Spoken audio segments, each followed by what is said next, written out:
Ave Maria! Gratia plena! Isang mapagpalang araw po ng linggo mga kapanalig.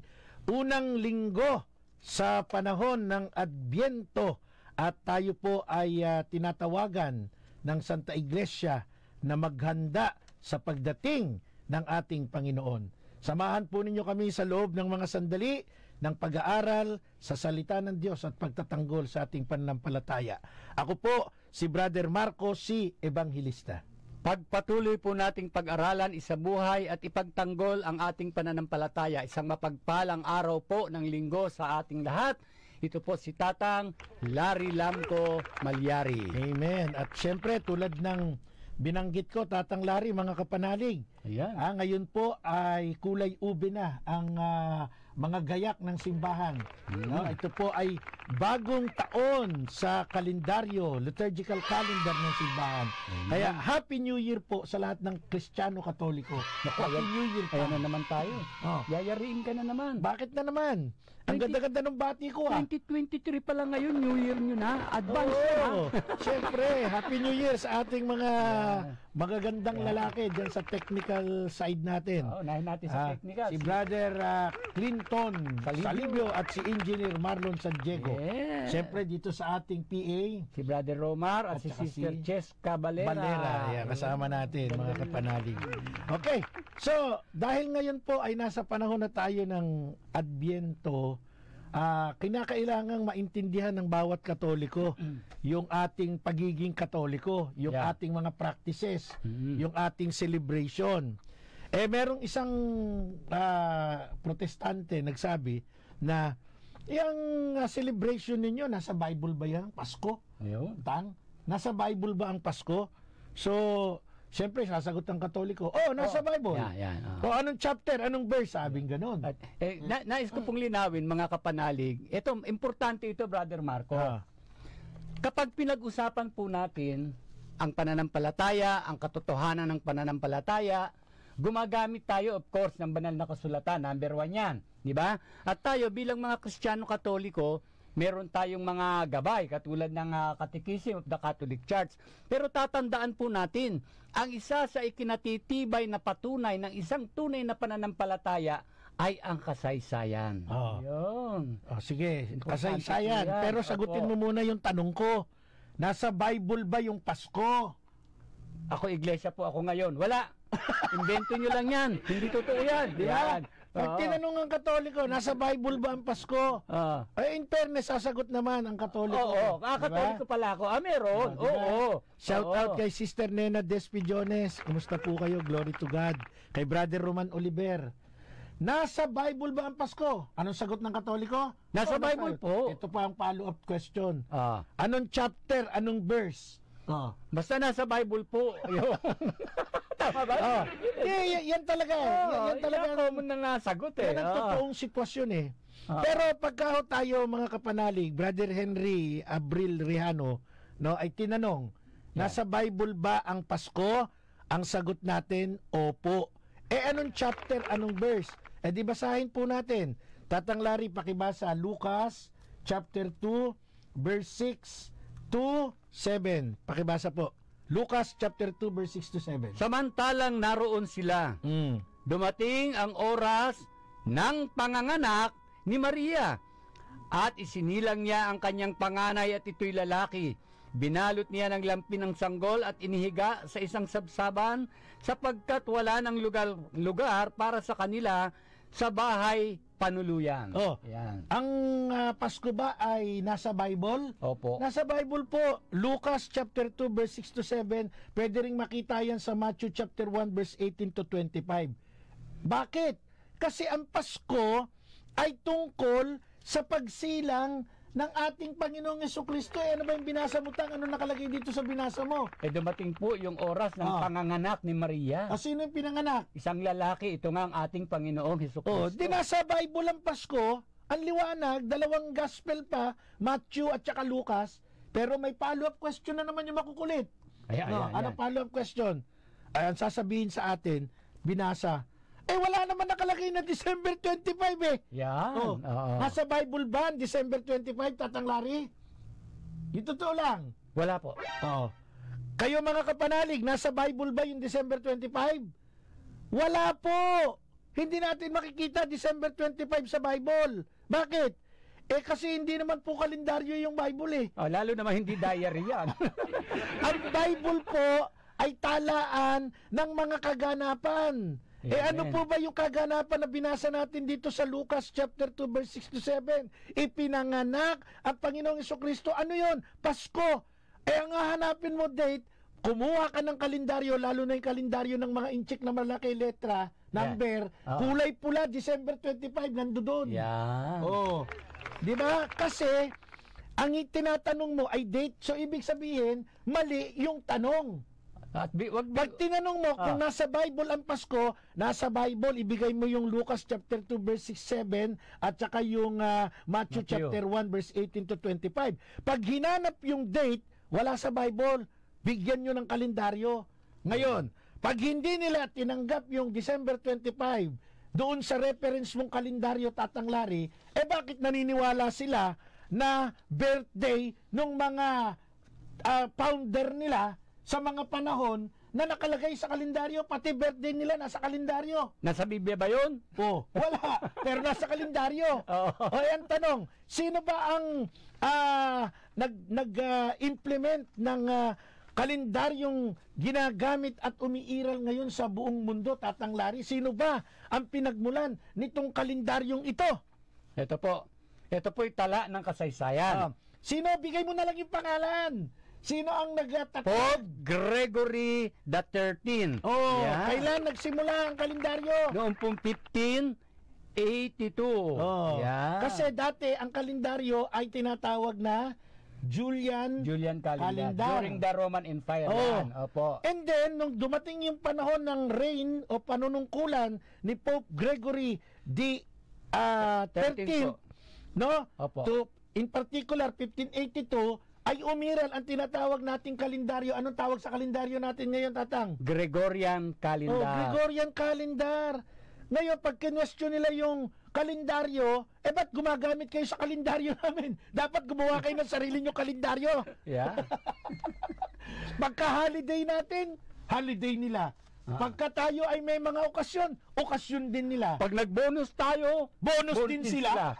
Yan ay dahil sa Pasko. Di ba? Kaya, nakakatawa na lang. Nakakatawa, hindi nakakatuwa. Nakakatawa na lang yung mga tao na nagkikriticize ng ating celebration of Christmas. Sabi nila, paano nyo nasiguradong December 25, pupunta tayo dyan. Pero tandaan nyo hindi ganon kaimportante ang eksaktong tala ng date. Tanda mo nung November 30, kaninong birthday? Itong huli. November 30. Bonifacio ba yan? Bonifacio din ba yan? Bonifacio, birthday ni Andres Bonifacio. Pero sinelebrate ba ng November 30? In advance po In advance. Ginawang Monday, kung di ako nagkakamali. November 27 yata o 28 yun.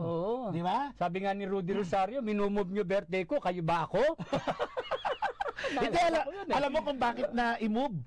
Naunahan na dapat November 30 ang birthday ni Bonifacio, inurong, ginawang Lunes pa lang eh. Para para mag-giveaway daw dun sa breakup ni Katniel. Ito pala yun.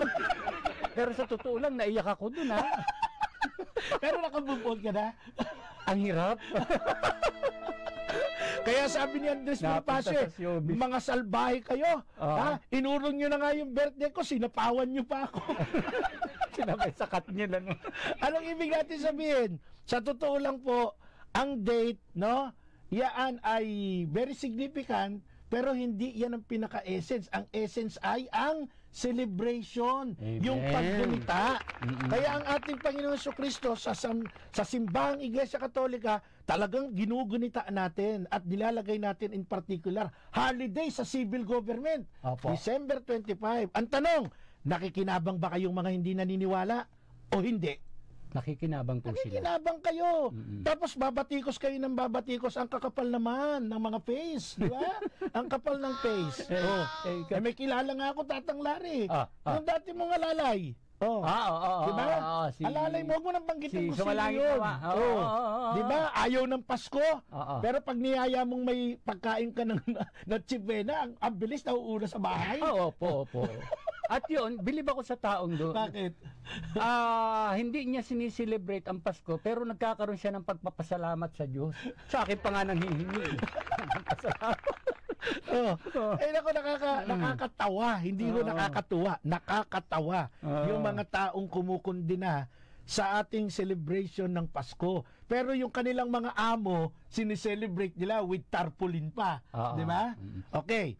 So ano po ang batikos ng ibang sekta sa ating paniniwala? Number 1, ang ating simbahan daw ay pagano ang Iglesia Katolika. Ano ba yung mga pinupuna nilang practice ng mga pagano na ipinupukol sa ating pagiging Katoliko, Tatang Larry? Ilan lang po ito ha, marami ito. Ayon po sa Pasugo, yung God's Message sa kanilang December 2010 issue, volume 62, number 12, pahina 22 na sinulat ni Jose Bernisca, ang paggamit ng mga ilawan, partikular kandila ang tinutukoy dito, parol at Christmas tree sa pagdiriwang ng Pasko ay kaugalian na nagsimula rin sa mga pagano. Kasi nung unang panahon po, nagsisindi ng kandila ang mga pagano sa kapistahan ng Diyos sa Babylonia upang parangalan siya. Dahil tayo ay may mga ganitong Christmas tree, Christmas light, meron tayong, ito mga kandila natin yung sa Advent wreath. Advent wreath, ayan. Meron tayo dito sa harapan. Sinasabi na ang mga Katoliko, yan ang ebidensya na mga pagano talaga yan. Pero merong history, sabi mo nga Tatang Larry, kailangan kunin natin yung kasaysayan para matumbok natin yung katotohanan sa kasalukuyan. Opo, hindi tama po kayo. Hindi skip no? Hindi po. Kasi pagka hindi mo tinrace back ang nakaraan, hindi mo mapapatunayan ang katotohanan. Kahit ilabas natin sa reliyon. Saan ba binaril si Jose Rizal? Diba? May history yan. Kailan ba binaril si Jose Rizal? May history yan. Kailangan babalikan mo yung kasaysayan para ma-establish mo yung katotohanan ng kasalukuyan. Okay, so mga kapanalig, no, yung tinutumbok nila, pagano daw ang Katoliko kasi gumagamit tayo ng mga ilaw. Nung unang panahon, gumagamit din ang gumagamit din ng mga pagano. Ito na pala, babasahin ko na pala itong announcement. Narito kami sa mga pagbabago natin. Buti na lang, mababait sila Cheska at saka si Clinton. Babasahin ko, may announcement lang po tayo dun sa ating bulletin. Sorry. Mga kapanalig, ayan, inaanyayahan namin kayong makiisa sa Healing Mass sa Radio Veritas ngayon pong Lunes, bukas, December 4, 2023, ganap pong alas 6 ng umaga at ito po'y pangungunahan ni Healing Priest, Reverend Father Joey Pallier mula po sa Kamay ni Jesus Healing Church sa Lukban, Quezon. Maaari kayong makiisa sa ating himpilan. Pumunta po kayo dito sa number 162 West Avenue, Quezon City. Harap lang po kami ng SM North para hindi kayo maligaw. Makipag-ugnayan din po kayo sa Religious Department. Tumawag po kayo sa 8925-7931 hanggang 39, local 129. At hanapin niyo po si Kapanalig Rene Jose. Babae po ito, napakaganda nito, si Sister Rene Jose ha. Hindi ito lalaki. Maaari din po kayong makiisa online. Mapapanood at mapapakinggan din kami kung di nyo kayang pumunta dito sa ating station sa Radio 846, Radio Veritas 846, no? At hanapin nyo rin po yung Veritas TV natin, Sky Cable Channel 211. At sa YouTube, hanapin nyo po Veritas PH, no? Yan yung Veritas PH live stream natin. At sa Facebook natin, DCRB 846. Meron din tayong Signal Cable TV 313 at ang ating e-radio portal, ito naman audio lang. So kung kayo po ay may mga karamdaman, mga kapanalig, pumunta na po kayo dito bukas. Narito po si Father Joey Pallier mula po sa Kamay ni Jesus. No, diyan po sa Lukban, Quezon. Hindi na kayo pupunta doon, nandito na sa Radio Veritas. Magsisimula alas 6 ng umaga. Veritas Bulletin.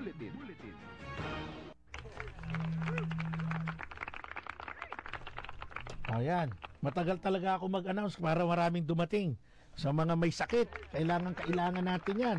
Lalo na yung mga merong malalalang sakit na wala nang matakbuhan. Yeah. Meron tayong takbuhan ng Panginoon. At sa pamamagitan ng mga pari natin, yung mga healing priest, talaga pong matatanggap nyo ang grasya ng Diyos. Ha? Kaya punta na po kayo dito bukas, alas 6 ng umaga. Okay, balik tayo sa ating topic. Well, ngayong linggong ito, nagsindi na ngayon sa mga parokya, Tatang Larry, Opo. ng unang kandila, kulay violet. Yan ay nanggagaling dyan sa ating corona ng Adbyento, yung Advent wreath. Meron pong origin itong corona ng Adbyento. Alam niyo po, yung mga unang misyonaryo sa Europa, nag-take advantage po sila, took advantage, no? Doon po sa pagan tradition, no? Upang ma-evangelize sila na yung pagsisindi ng kandila ay hindi para po sa kanilang tinatawag na Diyos-Diyosan nung mga panahon na winter sa kanila. Yung tinatawag na sun god. Sun God. Opo. No? Ito, Tatang Larry, sinamantala to ng mga misyonaryo. Total, Opo. meron kayong ganitong practice, ipakikilala namin sa inyo ang totoong liwanag.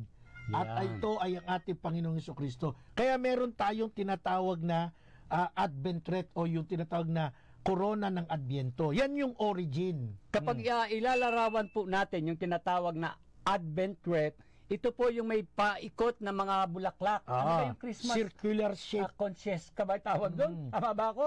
Basta Ayan. yun. May dekorasyon yan. Ano? Alam po ninyo, para maipamulat ang tama doon sa nakagisnan ng mga pagano na para daw ito sa sun god, binigyan ito ng isang pakahulugan na naaayon sa mga Kristiyano. Opo. Kaya po, kung babasahin po natin ang kasaysayan, ang sabi dyan, yung circular shape, yung pabilog mismo na bulaklak, may halaman, it represent God's eternal love for us and also speak of our own love towards the Lord and others, which need to be renowned constantly. So, pag nakikita po natin yung wreath, hindi na po iniisip yung tungkol doon sa gawain ng pagano. Ito'y sumisimbolo sa pag-ibig ng Diyos sa tao, pag-ibig ng tao sa Diyos na kailangang nagpapatuloy palagi. Walang hanggan. Ikot lang niya. Pag-ibig ng Diyos sa tao, pag-ibig ng tao sa Diyos, walang katapusan. Kaya nga bilog kasi walang simula, walang katapusan. katapusan. Amen. Opo. Tapos mapapansin nyo, napapalumutian din ito ng mga branches, yung mga sanga. Yung pinagkapitan ng mga sanga. dahon at bulaklak. At ito ay kulay green. Opo, Kaya nga mga dahon-dahon kulay green. Bakit? Sapagkat ang green, ang kulay green o berde ay sumasagisag ng pag-asa at buhay.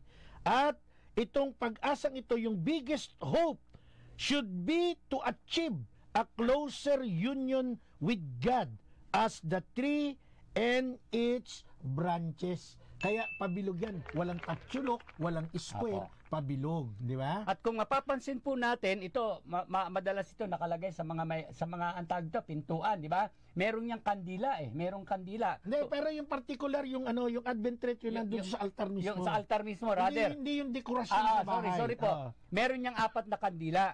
Ito pong 4 na kandila na ito ay bilang paghahanda, lumalarawan sa bilang paghahanda sa pagdating ng ating Panginoong Hesukristo at inaalis yung bahagi ng kadiliman para sa tao. Oo, Yan. dissipation of darkness as we approach the birth of our Lord. Kaya nga Kaya every Sunday, meron siyang pagsisindi upang ang kadiliman ay matalo at ito'y maging liwanag, which is the Lord, no? Dumating ang ating Panginoong Hesukristo. Okay. So ito po, pag sinabi na ang mga Katoliko pagano, kasi meron silang pagsisindi ng kandila. Teka lang po, binubura na po ng kasaysayan, binura na ng kasaysayan yung practice ng pagano, pagan practice. Tungkol sa Advent wreath. Opo, ito na, ang Advent wreath ay sumisimbolo na sa liwanag ni Kristo. At ito ay sumisimbolo sa walang hanggang pag-ibig ng Diyos sa tao, kaya bilog. At sumisimbolo sa buhay, no? Kaya kulay green. Yan ho yung meaning ng Advent wreath na meron tayo o koronang Adbyento meron tayo sa mga parokya, sa mga simbahan kapag kaho araw ng panahon ng Adbyento. May hirit pa rin yung mga nagsasabing ang pagdiriwang ng Pasko ay gawaing pagano daw. O sige, given na yung rite na yan, Christian symbol na yan. Pero meron pa rin kayong ginagawa na ginagamit ng mga unang paganong Roma at Ehipto. Ito yung pagkakaroon ng puno o Christmas tree, yung may dekorasyon. Christmas di pagano tree, kayo?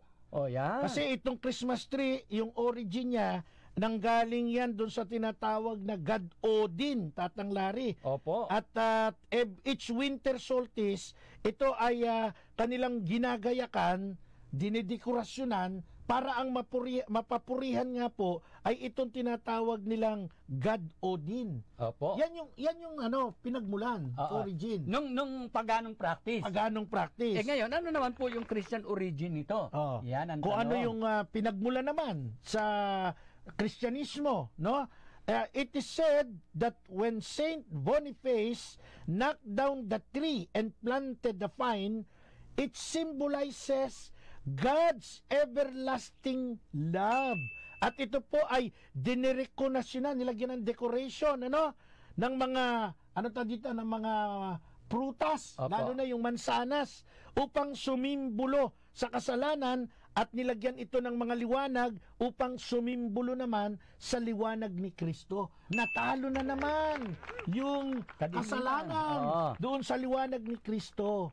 Kaya yung Christmas tree natin ngayon, iba na ang simbolo niyan doon sa mga punong dinidekorasyonan nung panahon ng mga pagano. Kasi yon inahandog nila sa kanilang Diyos-Diyosa na ang pangalan ay Odin. Samantalang yung Christmas tree natin ngayon, sumisimbolo sa everlasting love ng ating Panginoong Jesucristo. Kaya ngayon ang tanong natin, ano ang patunay na yung paggamit ngayon ng Christmas tree ng mga nagdiriwang ng Pasko ay hindi na napatutungkol doon sa orihinal na paggamit ng pagano. Paano po ba natin mapapatunayan? Kung pag-aaralan po natin ang kasaysayan, the tradition spread throughout Europe in the Middle Ages, and with the conquest and migration arrived to America gradually, this tradition evolved. Ibig sabihin, yung dating kinikilala na paggamit ng punong may dekorasyon bilang simbolo ng mga paganong Roma at Ehipto ay nag-evolve na po yan into Christianity. Katulad ng binanggit mo, na sinimulan nga po ni Saint Boniface. Opo. Hindi na kinilala yung gawaing pagano. Balikan ko lang, Brother Marco, kung mapapansin mo dun sa rite, di ba, nung una dun sa Sun God, ito po yung nag-evolve into Christianity, which symbolize the love of God, Everlasting love of man to mankind, and mankind love towards God. Constantly, non-stop yan. Yun. At ito rin naman yung ginawa ng mga unang Kristiyano. Yung practice dito sa mga puno na nilalagyan ng dekorasyon upang i-worship si Odin. Inalis na rin. At napalitan ang sinisimbolo na ay ang kaligayahan, represent joy and light of Jesus na dinala sa mundo. Kaya nga sabi ng Biblia sa John chapter 8 verse 12, Tatang Larry, basahin nga natin yan, panay ang banggit natin ng liwanag ni Kristo. Ano bang sabi ng Bible, John 8:12? Muling nagsalita si Jesus sa mga tao, wika niya, ako ang ilaw ng sanlibutan, ang sumusunod sa akin ay magkakaroon ng ilaw na nagbibigay ng buhay at di lalakad sa kadiliman. Kaya, biblically speaking, lahat po ng mga simbolo, dito sa korona ng Adbyento, sa ating Christmas tree na may Christmas light, lahat po yan, hindi na po tumutukoy sa kung sino mang Diyos-Diyos ang pagano. Ang tinutukoy na po dyan ay ang ipinanganak na tagapagligtas, ang ating Panginoong Jesucristo, ang ilaw ng sanlibutan. Kaya mag-move on na po kayo. Kaya nga po, Brother Marco, kung mapapansin ng ating mga kapanalig, kung doon sa unang tradisyon ng Katolisismo, ng Kristiyano-Katoliko, may mansanas pang sinasabi. Pero ngayon, kung mapapansin nyo, ang dekorasyon is spear. Diba? Spear. Tapos mayroon parang mga kandi-kandila yan. Ito to symbolize yung liwanag na nagmumula sa ating Panginoong Hesukristo na dalhin sa buong sanlibutan. Amen. Dinala sa buong Dinala. sanlibutan. Oo. Okay. Mga kapanalig, nasa ikalawang bahagi na po tayo ng ating palatuntunan na apolohetika. Salamat sa Diyos at salamat po sa ating mahal na Pangulo, Father Anton Pascual, si Father Roy Villen, ang ating Vice President for Operations, ang ating Station Manager, Riza. si Madam Risa Mendoza, sapagkat kami po ni Tatang Larry sa ating programa ay nasa 16 na taon na. Ha! Pasko na naman! At sa January 7 ay 17 years na natin, Tatang Larry. Sa loob po ng panahong iyan, salamat po talaga sa Diyos at sa management. Kasama niyo po, Brother Marco Evangelista at si Tatang Larry Malyari. Yan. Amen. Yung aming partnership, 17 years na tang. Ha? Itim pa rin ang buhok mo, ako puti na. Hindi ba pwede pa atras at wag mo nang pansinin? Pakitanggalan nga ng sound yung mic nito. At syempre, yung ating production assistant, paiba-iba. Pero ngayon, si Miss Cheska Valera. No? Ang dami nang umupo sa trono mong yan. No? Napalit-palitan na. Nandito pa rin kami ni Tatang. Syempre sa ating technical side, yung ating technician, si Clinton Salibio. Salamat sa inyong at dalawa. At nakaalis na yung Antigo, yung matandang technician, si Marlon San Diego. Nandiyan pa. Narinig ka tayo. Nandiyan pa pala. Kala ko nakauwi na. Okay, bago tayo dumiretso sa ating topic, nako, hindi ko pwedeng kalimutan, magpasalamat, kaya medyo paus po ako.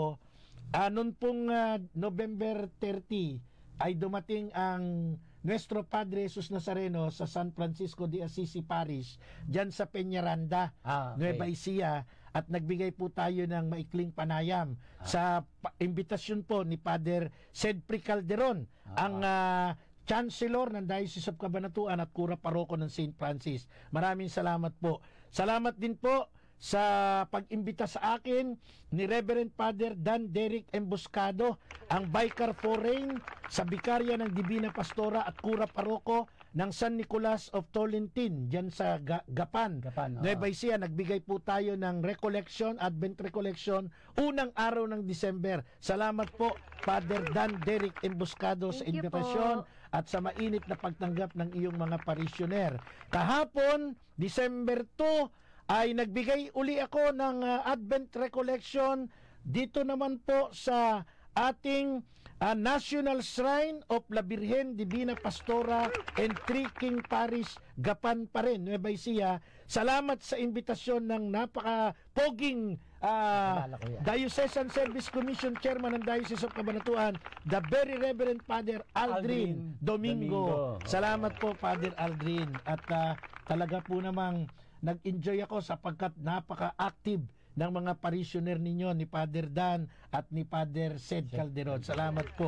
At syempre, nagdiwang din ng 46th birthday ang ating kaibigan. Ikaw ang guest niya sa Lenten recollection. Si Reverend Father Carlos Caloy Padilla. Yan, ang Kura Paroko ng St. Anthony Abot, San Antonio, Nueva Ecija. At kahapon din, nag-celebrate ng 28th Presbyteral Ordination Anniversary ang Vicar General ng Diocese of Cabanatuan, Reverend Father Noel Hetahobe. At syempre, kasama niyang nagdiwang si Reverend Father Armando Dong Calyon at si Reverend Father Benjamin Benji Javier III.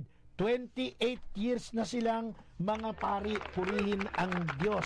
At happy 37th sacerdotal anniversary din kay Reverend Father Marlo Tarcisio Naval Cruz, si Papa Gideon. Ito ay sa December 6, gagawin dyan sa Bungabon, St. Francis of Assisi. At syempre, kahapon din, nagdiwa ng 16th Sacerdotal Ordination Anniversary si Reverend Father Loreto Jun Sanchez, ang Rector at Parish Priest ng Diocesan Shrine of Santa Marta at San Roque Parish, dyan po sa Pateros, Metro Manila. Happy Sacerdotal Anniversary po sa inyong lahat, mga pari. Okay. So, nais ko lang pong magbigay ng isang announcement, no? Ang J. Zamora Elementary School ng Pandacan, Manila ay magsasagawa ng isang Grand Alumni Centennial Celebration. Ito po ay sisimula ng December 15, motorcade. Ang alam ko, diretso ito sa simbahan para sa isang misa. December 16, alumni homecoming ng lahat po ng gumraduate sa Zamora Elementary School. Lahat ng batch na po ito. At ito po ay gagawin sa JZAS ground sa Pandacan. Magsisimula po ng alas 8 ng umaga hanggang alas 3 ng hapon. Para po sa ibang detalye, inyo pong kontakin si Rita Reyes, Hieronimo at Lorna Dimaano sa 0927-742-62688. Yan. Reunion ng mga Thunders. Thank you very much po for listening and watching kay Ed at kay Sister Tina, kay Brother Rex at kay Erwin and Sister Evelyn, and of course kay Ingin at sa pamilya Ison ng Las Hindi, Piñas. pag sinabing Thunders, you must be thankful to the Lord. Ay, oo Ang naman. daming hindi umaabot sa ganyang Hindi, stage. saka ako may kilala eh. Pag binanggit mo yung tunay na edad, nagagalit eh. Hindi, wag kayo magagalit. Oo. Alam nyo, pag dininay ninyo yung edad ninyo, dinidinay ninyo ang grasya ng Diyos. Tandaan yan. Yun ang, Lalo na sa mga babae. At Cheska, mga babae ay magsabi ng edad. Ay, oo. Ako, ayaw ng Lord yan. Ayaw ng Lord. Kasi once na nag-deny ka ng edad mo kahit isang taon, malawa, tinanong ka, ilang taon ka na? 55. Oo. Tapos ang totoo naman, 57 ka na. Oo. Ay, niloko mo na ang Diyos noon. Oo. Sayang yung binigay niyang 2 taon sa'yo, dinidinay mo. Eh, sa'yo pa nga, mahaba pa yun eh. Kung sabihin ng Diyos, pahiram muna na isang araw. Kunin ko isang araw sa'yo. Kaya pag sinabing Oo. thunders, be thankful to the Lord. Ano po? Ako po isang Thunders. Ayan ha, inamin ko na. Thunderbolt! Atagatang, tuloy ko lang muna. Ako po ay magkakaroon din ng recollection. Gagawin ko naman dyan sa Nueva Vizcaya, St. Wow. Catherine Parish. No, salamat sa invitasyon kay Reverend Father Dennis Augusto Cassia de Leon. Pero prior to that, ako po ay magbibigay din ng recollection sa Diocesan Shrine and Parish of St. Nicholas of Tolentine sa Maribeles, Bataan. Thank you very much po sa invitation, Reverend Father Regine Tenorio. Ito'y isang arkitekto pero piniling magpari. Reverend Amen. Father Regine Tenorio. Maraming salamat po. Magkita-kita po tayo sa inyong mga parokya. Siyempre, meron pa rin sa Peñaranda sa this coming 22 of December Oh, naman. marami pa eh. Hari nawa, oo. yung boses natin hindi maubos. Yan. Tsaka ito meron akong ano to dito, Yung frozen ano? shoulder. Process. Etong kanan ko hindi ko maiangat. Parang Oo. nangyari sa akin kaliwa dati. Kaliwa ka naman, Oo. ako kanan. Meron akong na-encounter kahapon dyan sa parokya ng Divina Pastora sa National Shrine. Kilala ko ba yan? Ay, pogi eh. Kilala mo.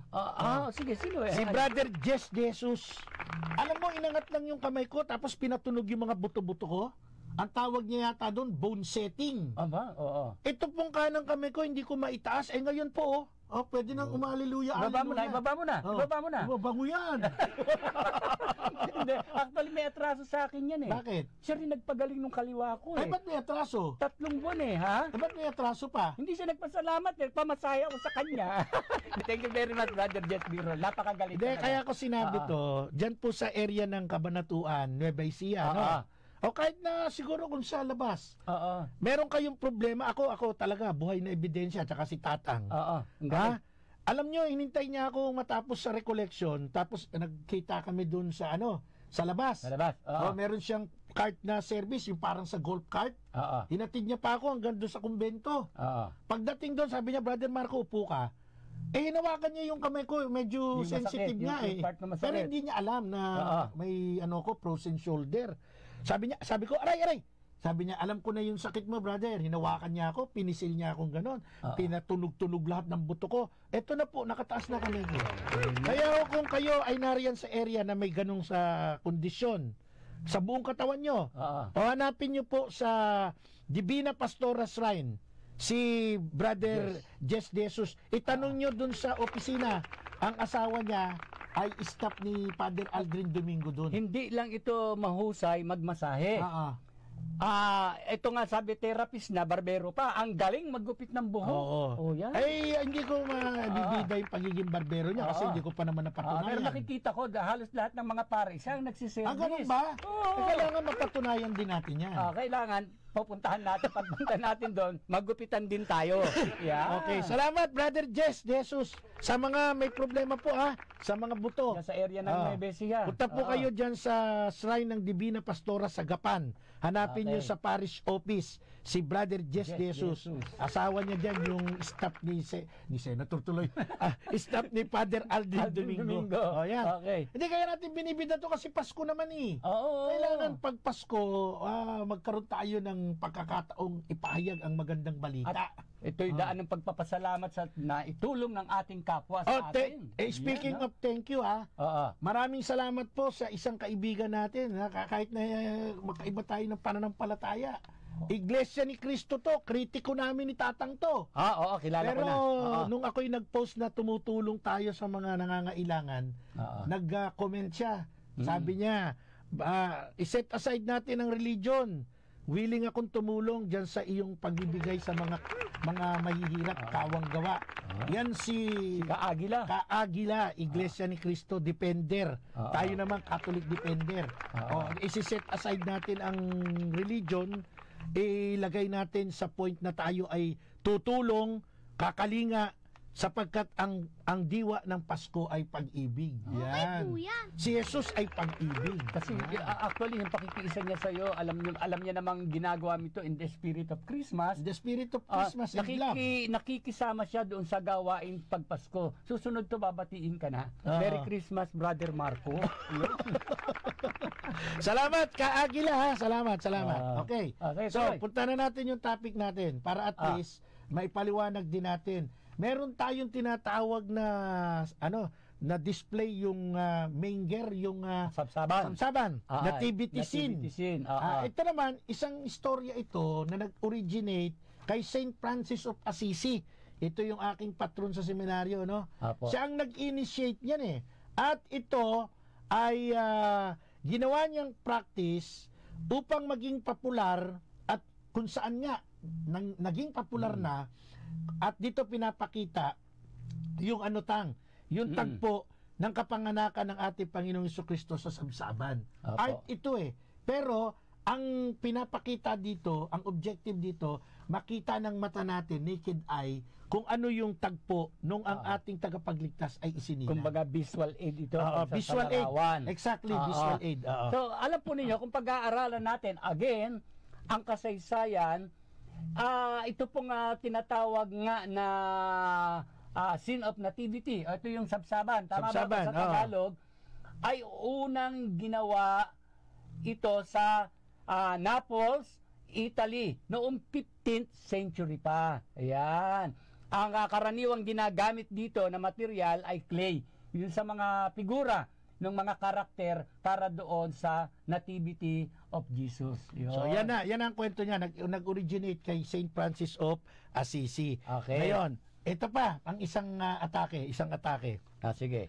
Ang ipinagdiriwang ng mga Katoliko na December 25 ay isang pistang pagano na isinakristyano. Sino po may sabi niyan? Inilathala po ito, kinuha lang naman natin sa Pasugo. Okay. December 2003 issue, volume 55, number 12, nasa pahina 17 hanggang 18, ang writer ay si Jose R. Bermisca. So, may napansin ka doon, Tang? Oo. Kasi nga, kung babalikan natin ng kaunti yung ating pasimula, di ba, doon sa tinatawag na, ano ba dito, yung rite, yung Advent rite, di ba? Nasa pasimula, ito yung ginawa ng mga pagano bilang simbolo para kay Sun God. Yung Sun God, rather. Sun God. Di ba? Yung Christmas tree, si Odin. But eventually, sa pagdating ng mga misyonaryo sa lugar ng mga pagano, inunti-unti nilang gawin ito para simbolong Kristiyano. So, yun ang kailangan linawin natin. Bakit ito ginagawa ng mga Katoliko? Ng mga misyonaryo. In particular. So, mga kapanalig, kung mapapansin po ninyo, kailangan malinawan natin bakit nananatili itong mga simbolong ito. Sa huling bahagi na po tayo ng ating palatuntunan. Maraming mga nanonood, nakikinig sa atin. Kung di man namin kayo mabanggit, paumanhin po. Kasi alam naman ninyo, maiksi ang ating oras. Salamat po kay Sister Purissima Arsiaga at kay Sister Tita Arsiaga ng Italy. Darating na sa ating bansa ngayong December 11, Sister Purisima. Merry Christmas po. Merry Christmas po. At syempre, ganun din po kay Kapitana Evelyn Tan Arago, ang hepe ng Barangay Affairs Office ng Taguig City. Maraming salamat, Kapitana Evelyn Tan Arago, sa iyong bukas palad na pagtulong sa misyon. Thank you very much. Bago tayo magpatuloy nga pala, laala sa Monday na kasalubong ko, yung isa sa naging daan kung bakit tayo nandito, kung naalala mo, si Brother Norman Mirabel. Dr. Norman Mirabel. Lagi kasi nanonood at nakikinig sa atin. At saka nag-birthday siya noong 30, November 30. Okay. Happy birthday, belated Brother Norman Mirabel. Dr. Yan. Norman Mirabel. Doktor. Doctorate eh. Nakita kami. Happy watching, Raven Ian Remo Bonifacio. Yan, mabuhay po kayo. James Cubaco, happy watching, no? Mendo, happy watching. Jenner Santos, mapagpalang araw po sa ating lahat. Happy watching. Sostenes Daduya Alikdan, nariyan sa Pangasinan. Kay Father Ralphi Ichon, mabuhay po kayo dyan sa inyong diocese. Mabuhay kayo. Brother Jenner Santos, Doy Chu. At syempre, get well soon. Okay naman na yata. Si Brother Jose Santos Jr. Brother June, get well soon. Nandiyan sa Balerosa. Oo. At tawag dito, naidala ni Sister Leia nung nakaraan sa ospital. Okay. At saka syempre, congratulations kay Lolo Marlon Asuelo. Lolo na kasi nanganak na yung kanyang manugang asawa ni Mitch. Unang apo. Unang apo, Okay. babae. Kaya masayang masaya So hindi na siya Kuya Marlon ngayon. Lolo na. Lolo na. Tsaka Lolo kaya Marlon. masayang masaya si Sister Toto Cristina Asuelo. Congratulations sa inyong maglolo at lola. Lola, ayan. Kumusta So, raw? Sabi ni Lolo Oji. Tuloy na natin. alam po ninyo, binanggit ko yung pasugo, nakalagay sige. dyan. Ang ipinagdiriwang ng mga Katoliko na December 25 ay isang pistang pagano na isinakristyano. Isinakristyano. Kaya nga sinabi kanina ni Tatang, yung corona ng Adbyento, yung Christmas tree at iba pa, hindi natin dinideny na lahat yan nag-originate sa practice ng pagan. Pagan practice. Pero dahil sa pagsisikap ng mga Kristiyanong misyonaryo ng Iglesia Katolika, yung mga practices na yan nawala na po totally. Nabura na po sa mundo. Kaya pag sinabing December 25, sa buong mundo, alam na ang sineselebrate is the birth of Jesus Christ. Kaya nga pwede natin sabihin ito diretsahan, yung bang gawain ng pagano, masama o mabuti? Pagano? Siyempre, dahil na pagano, masama. Okay. Kung yung bang gawang masama ay dinaig ng kabutihan, nagkakasala ka ba? Ay hindi, kasi Yun. importante, anumang mga mali, kailangang madaig ng tama. Anumang mga tinatawag nating kabuktutan, kailangang madaig ng katuwiran. At bilang Kristiyano na nagtuturo ng kabutihan, dapat ka bang madaig ng kasamaan? Hindi. Ano ba ang pagtuturo ng Biblia? Sabi ho ng Roma chapter 12 verse 21, mga kapanalig, huwag kang padaig sa masama, kundi daigin mo ng mabuti ang masama. Sa makatwid, itong isinakristiyanong mga simbolong ginagamit ng simbahang Katolika na nagmula sa masamang gawi o tradisyon ng mga pagano ay dinaig ito ng kabutihan sapagkat yun ang mandato ng Biblia sa mga Kristiyano. Opo, nadaig na, na-overcome na. Kaya nasabi ng Panginoon sa Matthew 28, gawin niyong alagad ko ang buong sanlibutan, ipangaral niyo ang mabuting balita. Kaya dati yung practice nila dun sa Diyos-Diyosan, nadaig na. Kaya ngayon buong mundo, pag sinabing December 25, ang kilala ng may birthday, si Kristo. Nawala na si Jesus. God Odin, nawala na si Sun God. Oo, nawala na. Yeah. Pero meron na naman silang pinupunto, Tatang Larry, dahil wala naman daw talagang nakakatiyak na ang tunay na petsa ni Jesus ay December 25. Pero pinaliwanag na natin kanina yan. Opo. Of course, kung hahanapin natin yung date, wala talaga sa Bible kasi hindi naman po talaan ng mga dates ang Bible. Ang Bible talaan ng mga kaganapan. At binasa natin sa Lucas 2:7, ipinanganak talaga ang ating Panginoong Jesucristo. Meaning to say, may Pasko talaga. Kaya nga, sabi ko nga, maaring maging batayan ang Biblia ng eksaktong petsa ng kapanganakan ni Kristo maliban sa paggamit ng kalendaryo kung ang Biblia ay nilimbag na parang isang dictionary. Ayun, nandun lahat. Ano? Lahat. May oras Dictionary at saka ano? Diary rather. Sorry po. Diary. Kung diary yan, may oras pa yan. Ayan, para mas makadagdag pa tayo ng kaalaman sa mga kapanalig, no? Tayo, we are after sa mga Katolikong nakikinig. Yung mga hindi Katolikong nakikinig sa amin, hindi namin kayo makumbinse, wala kami magagawa. Pero ipaliliwanag natin, chronologically, yung tagpo sa Bible, tatanglari sa Bible. Opo. Kung bakit natin sineselebrate ng December ang birth of our Lord Jesus Christ. Number one, chronologically, aalamin natin yung pagbubuntis ni Elizabeth kay Juan Bautista. Opo. At yan ay nakalagay sa Lucas chapter 1, verse 5 to 25. At kung sa ayon naman sa sunod-sunod na pangyayari, ito nga yung binabanggit mong chronological events, dapat maunawaan natin yung pagbubuntis naman ni Birheng Maria sa ating Panginoong Hesukristo. Ito naman ay nakasulat sa Lucas 1:26 hanggang 38. So ito yung tagpo. Binanggit ko si Elizabeth, nanay ni Juan Bautista. Binanggit mo si Mama Mary, nanay ni Jesus. Apo. Ang tagpo dyan, 6 na buwan na buntis si Elizabeth, buntis din si Mama Mary kay Jesus. Apo, may 6 na ba na pagitan, kumbaga? Yan ang mga tagpo dyan eh. So ano ang pwede nating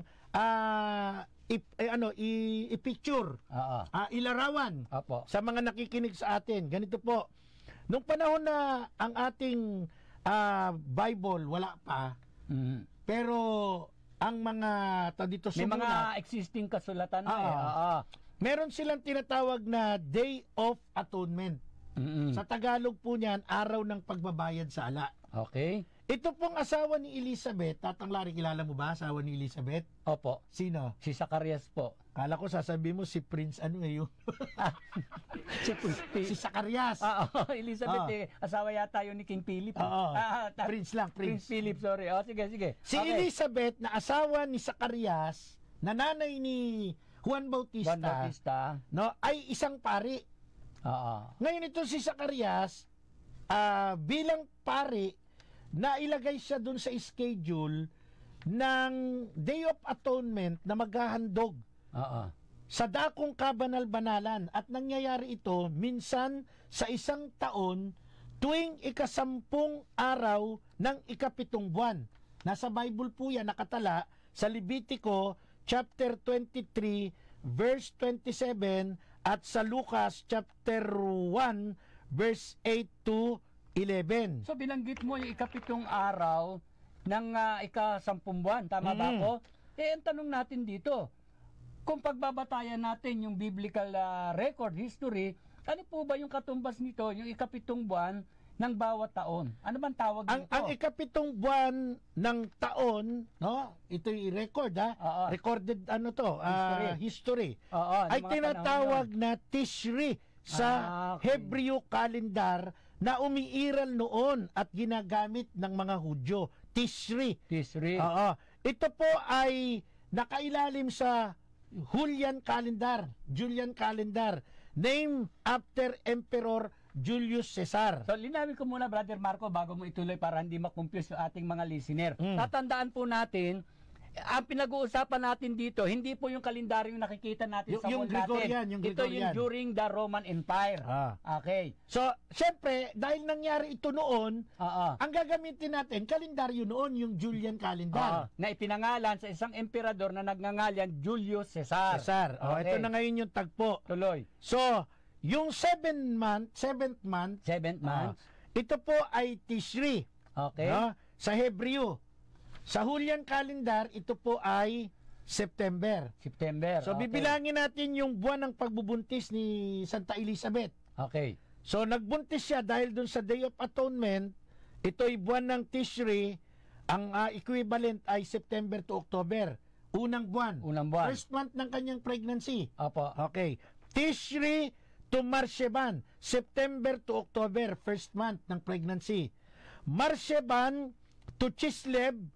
October to November, second month. Tuloy mo tang, nangangatin, nalala mo sa kanyang third month naman, Sa lumang kalendaryo ng Julian, tinatawag na Chislev to Tebet from November to December. At ang 4th month ng pagbubuntis niya ay tinatawag namang Tebet to Shebat na Disyembre at January. Tuloy mo pa. Sa kanyang 5th month, Shebat to Adar, January to February, 5th month. At Adar to Nisan, February to March, 6th month. Siya, Yan, nabuntis si Elizabeth. Okay. Oo. So ito ngayon yan. On the 6th month ng pagbubuntis ni Santa Elizabeth, dumalaw sa kanya si Mama Mary na 3 buwan naman na nag-stay sa kanyang bahay. Okay. So pumatak iyan ng panahon ng Adar to Nisan o February to March. At iyon naman ay pagkayari ng Annunciation. Yung kay Mama Mary. Ng pahayag ni Anghel Gabriel kay Mama Mary. Ito yung magbubuntis siya. Na magbubuntis siya kay Lord Jesus Christ. Opo. So yan ay month of Adar to Nisan. Okay. Ibig sabihin, buwan ng Marso. Kaya ang ating celebration ng Annunciation, March. Di ba? Opo. Okay. So dumalaw si Mama Mary, 3 buwan siyang nanatili kay Elizabeth, Nisan to Iyar, March to April. 7 buwan ng buntis si Elizabeth. Opo. Iyar to Suban, April to May, 8 buwan na buntis si Elizabeth. Suban to Tamos, May to June, 9th month ng buntis si Elizabeth. Ano ibig sabihin ng ika-9 na buwan? Ayun na po yung oras ng kapanganakan. Yun. Kaya tayo nagsiselebrate ng June, birthday ni San Juan Bautista. Okay. Kaya yan ang mga kaganapan dyan. O bilisan na natin, ubus na oras natin. Sige. Nisan to Iyar, March 25 Annunciation, 1st month ni Mama Mary, umabot yan, bibilangin mo yung March, April, May, June, July, August, September, October, November, December. 9 na buwan.